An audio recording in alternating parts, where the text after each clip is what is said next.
Man Ormman. Iblislarning hukmdori deb tanilgan zotman. Alkor? Biz seni shundoq deymiz. Uni ma'nosi sen bilan uchrashish o'limga teng degani. Demak, o'zimni tanishtirishim shart emas ekanda. Lekin bu odobsizlik bo'ladi. Mani ismim Lufus Mafal. Sizlar iblislar, Alkor deb ataydigan ayol. Bema'ni gaplarni gapirma. Hozirgacha men faqat ikkita narsadan cho'chib kelganman. Birinchisi hamma narsani biladigan Qodir Ma'buda.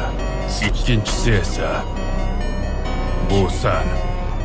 Yolg'on gapirishdan foyda yo'q. Mana uzoq vaqt sen bilan to'qnashuvdan qochib yurdim. Rostdanmi? Bilishni istaysanmi? Unda bo'lsa meni iqror qilishga majbur qil. Mara, chaqirig'ingni mamnuniyat bilan qabul qilaman. So'ramas. 2 asr ichida halokat yulduzi kuchdan qolganmikan